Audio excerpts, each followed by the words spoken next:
تو سارے اداروں کو سائڈ پہ کر کے اپنے آپ کو پیش کرتے ہیں اور کہتے ہیں میں نے یہ کرنا ہے، میں نے یہ کرنا ہے، میں جب تک زندہ ہوں میں نے ان کو چھوڑنا نہیں اور ان کے کرپشن کے پیسے نکالنے ہیں۔ او بابا آپ نکالیں، آپ کو کون کہتا ہے کہ آپ نہ نکالیں، لیکن یہ ریاست کا ایک چھوٹا سا کام ہے، چھوٹا سا عمل ہے کہ کسی ایک کرپٹ بندے سے پیسے نکالنا۔ باقی پوری ریاست پڑی ہے، پوری عوام پڑی ہے، ان کے لیے بھی تو ایک تھوڑا سا ٹائم نکالیں اور کچھ کام کریں۔ عمران خان غصے میں تو لگتا ہے ایسے اپوزیشن سمیت پوری دنیا کو دھمکی پہ اتر آئے اور یہ بھی کہا کہ عدم اعتماد کی تحریک کو میں دیکھ لوں گا اور جب یہ ناکام ہوئی تو پھر آپ کے ساتھ کیا ہوگا یہ آپ کو اندازہ نہیں۔ وہ یہ کہہ کے مسکراتے ہوئے اسٹیج سے نکل گئے۔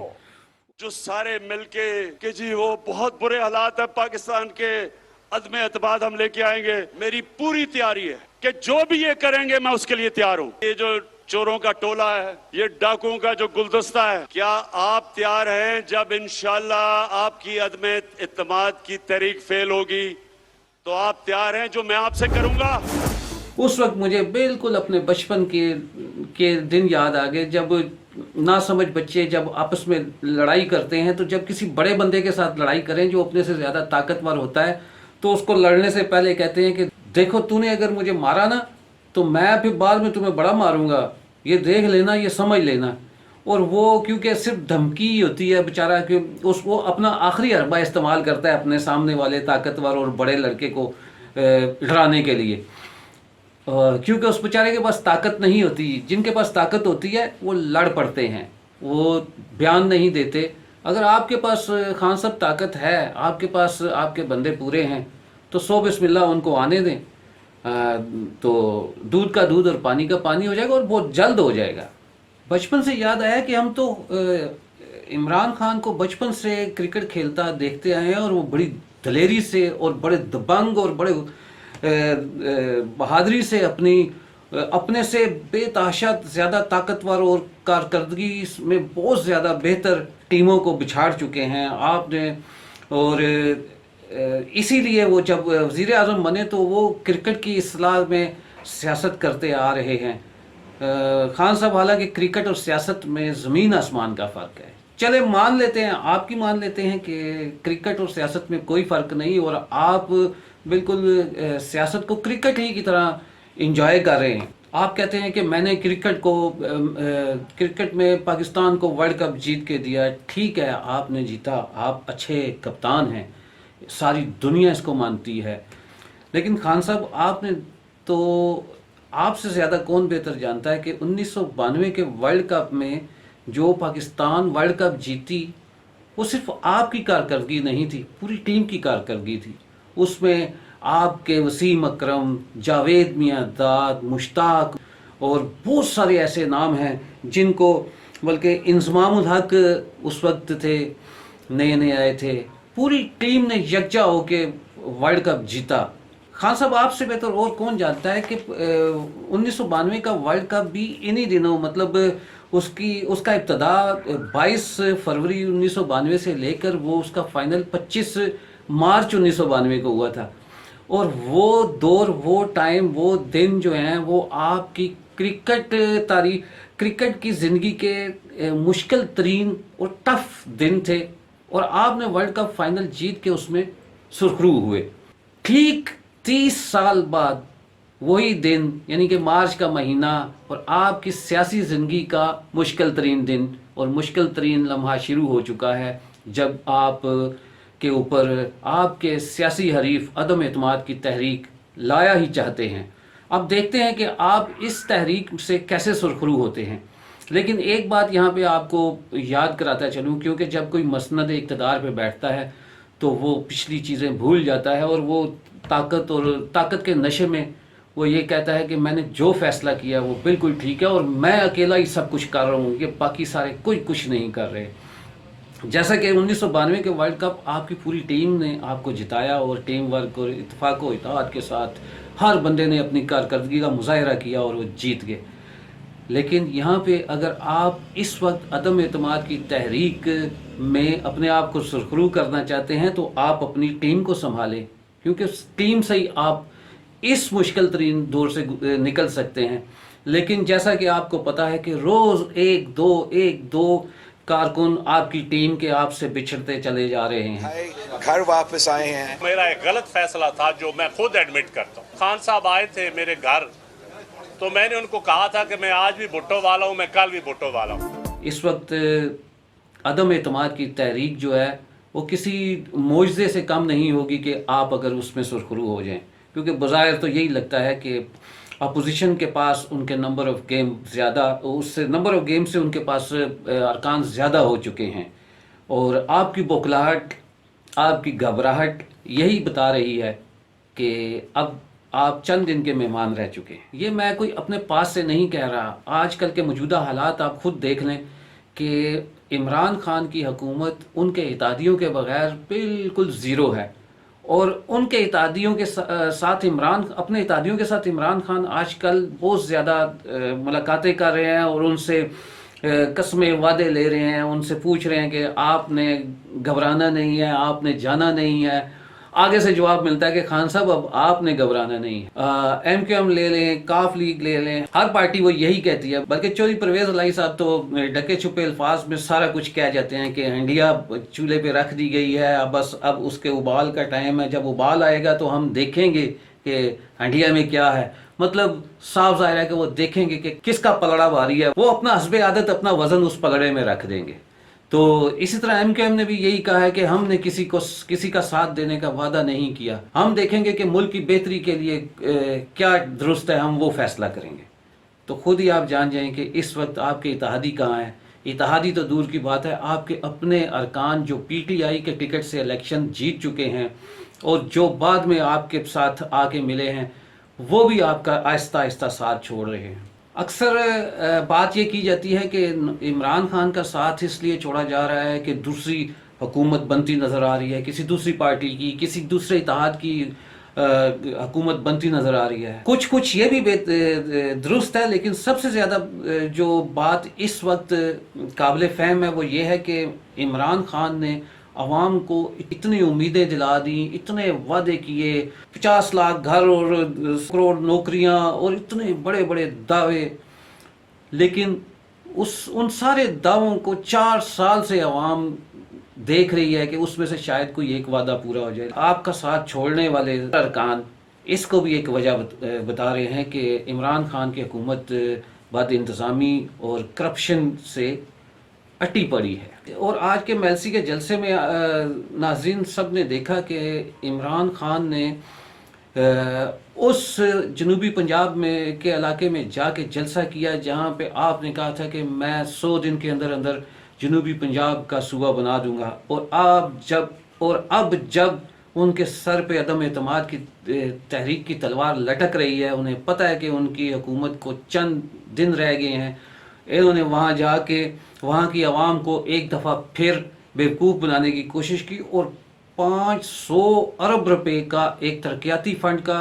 اعلان کیا, اور اس کے ساتھ ساتھ یہ بھی کیا کہ میں بس ابھی جا کے اسمبلی میں تحریک پیش کرتا ہوں کہ جنوبی پنجاب کو جلد از جلد صوبہ بنا دیا جائے. یہ جلد از جلد کیا ہوتا ہے؟ یہ اس وقت عوام کو کیسے آپ بیوقوف بنا سکتے ہیں کہ اتنی جلد از جلد, یہ 4 سال جلد از جلد نہیں ہوتے. اگر آپ نے وعدہ کیا تھا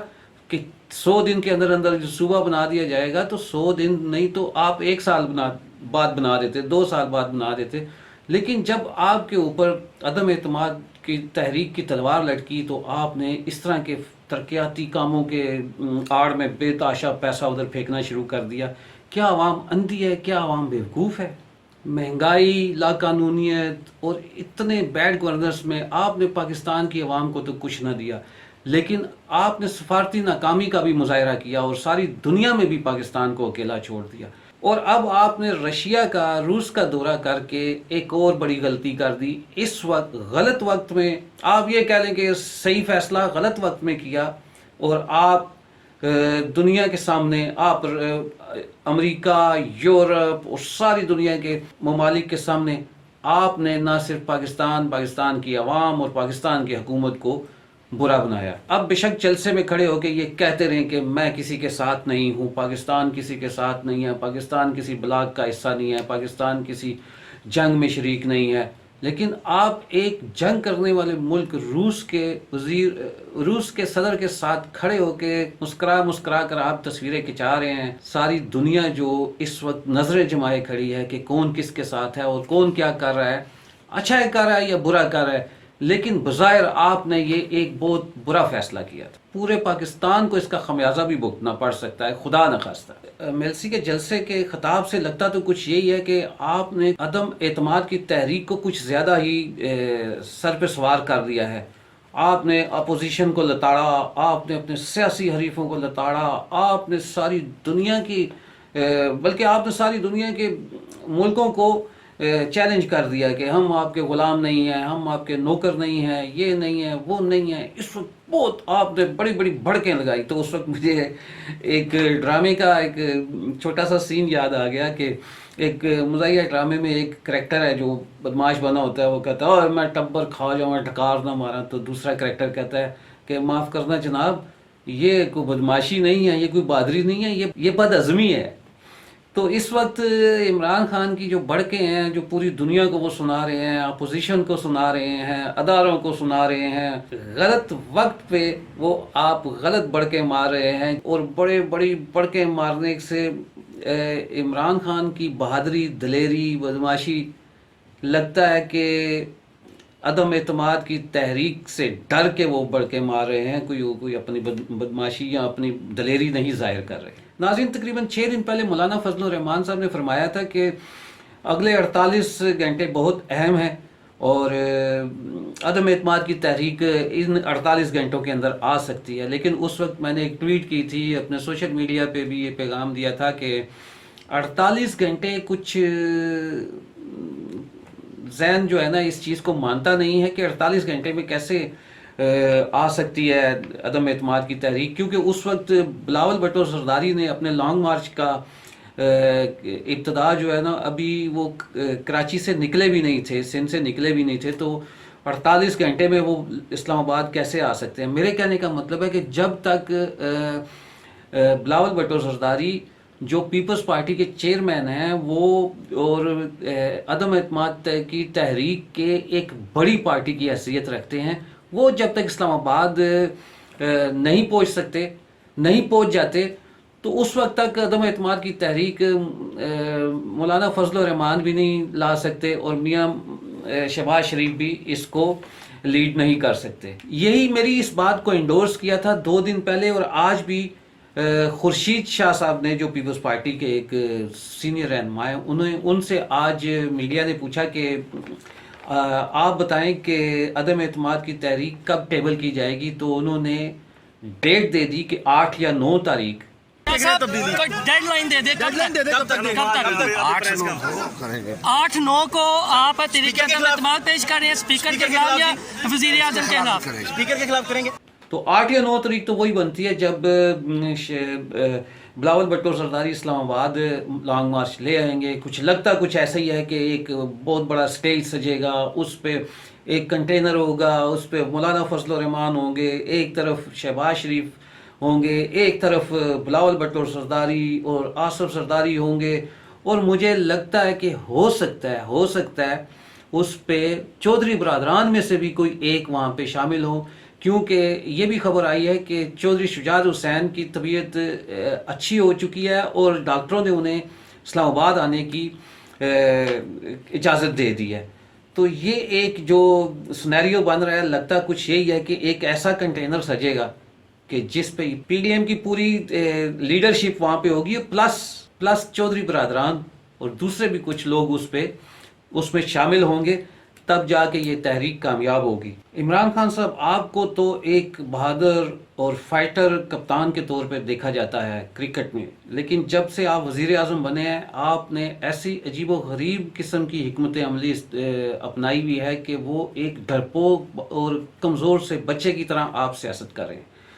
آپ اتنے بڑے مسند پہ بیٹھے ہوئے ہیں، آپ کو یہ اس طرح کی گلی والی سیاست زیب نہیں دیتی. آپ حکمت عملی اپنائیں، اپنے اس لیول کے حساب سے اپنائیں، تو تب جا کے آپ اپوزیشن کے ساتھ لڑنے کے قابل ہوں گے.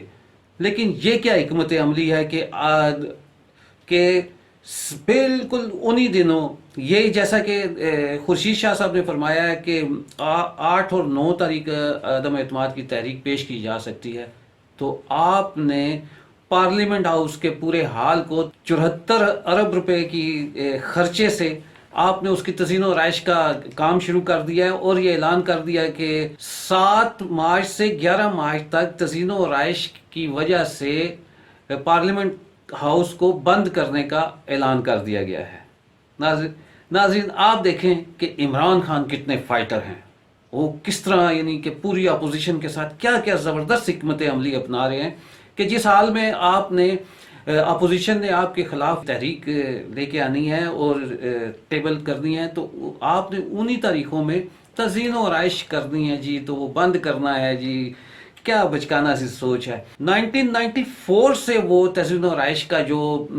کام ہے وہ پینڈنگ میں جا رہا ہے۔ اگر اتنے عرصے سے جا رہا ہے خان صاحب، تو ابھی 1 ہفتہ اور انتظار کر لیں، اور باقی 1 ہفتے میں دودھ کا دودھ پانی کا پانی ہو جائے گا۔ خان صاحب لگتا ہے کہ عدم اعتماد کی تحریک کے ڈر سے آپ اپنے بلڈ پریشر پر قابو بھی کھوتے جا رہے ہیں، اسی لیے آپ اپنے سیاسی حریفوں کو برے ناموں اور برے القاب سے پکارتے ہیں، بڑے جلسے میں آپ ایسی بد اخلاقی اور بد زبانی کرتے ہیں، اور ساتھ ہی دوسرے ہی لمحے آپ یہ کہتے ہیں کہ ریاست مدینہ جو بنی تھی وہ اخلاق کے اعلیٰ اصولوں سے بنی تھی۔ مجھے یہ حیرت ہوتی ہے، مجھے سمجھ نہیں آتی کہ آپ کے سننے والوں، دیکھنے والوں اور آپ کے سامنے جو ہزاروں کا مجمع ہوتا ہے، ان میں سے کوئی ایک بھی یہ نہیں کہتا، کوئی ایک بھی اس کے ذہن میں یہ نہیں آتا کہ خان صاحب ابھی آپ نے کہا ہے کہ ریاست مدینہ جو ہے وہ اخلاق کے اعلیٰ اصولوں سے بنی ہے، اور ساتھ ہی آپ بد اخلاقی کر رہے ہیں، بد زبانی کر رہے ہیں۔ کوئی بھی آپ کو یہ نہیں کہتا کہ یا تو خان صاحب آپ بد اخلاقی کر لیں یا ریاست مدینہ کی مثال دینا چھوڑ دیں۔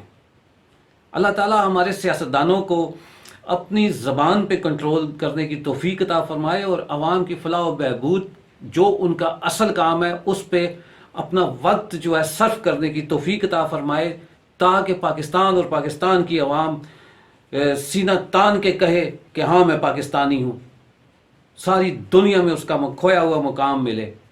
اللہ تعالیٰ ایسا دن ہمیں دیکھنے کی توفیق عطا فرمائے۔ آخر میں چودھری عامر شہزاد کو عکاس ٹی وی سے اجازت دیجیے، اپنا اور اپنے پیاروں کا خیال رکھیں۔